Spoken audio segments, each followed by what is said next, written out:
Salam sejahtera dan salam satu Malaysia. Saya Nur Azlin Muhammad Nurizan, Melaka TV.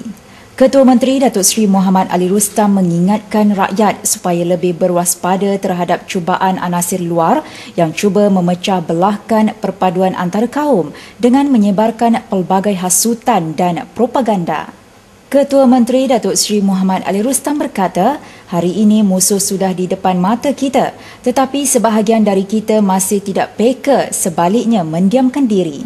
Ketua Menteri berkata demikian ketika berucap sempena program ibadah korban Hari Raya Aidiladha yang diadakan di Batu Tiga, Kampung Bacang. Alhamdulillah tuan-tuan, kita bersyukur kerana sambutan bulan haji tahun ini disambut dengan sederhana tetapi meriah.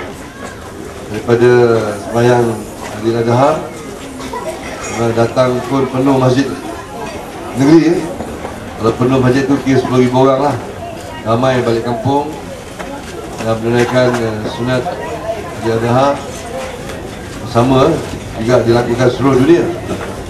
Masuklah saudara kita yang menunaikan haji. Kita doakan supaya semuanya selamat menunaikan haji, dapat haji mabrur dan akan kembali balik tak lama lagi.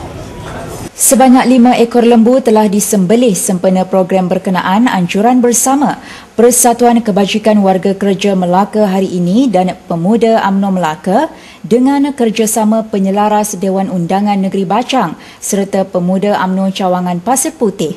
Lebih 1,000 bungkus daging korban telah diagihkan kepada masyarakat Islam sekitar kawasan berkenaan.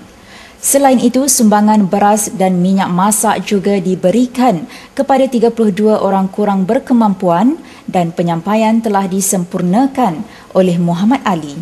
Bin Muhammad, Abdullah bin Muhammad.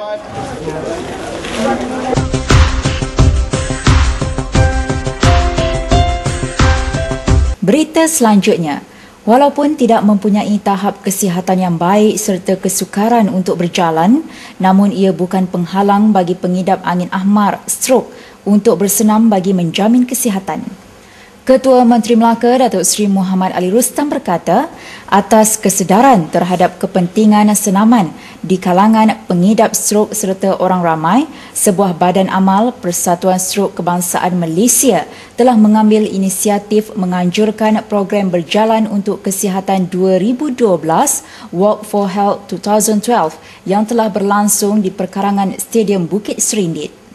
Dalam program berkenaan, para pengidap strok berjalan sejauh 2.2 km mengelilingi kawasan Bukit Serindit, manakala peserta lain akan berjalan sejauh 6.6 km.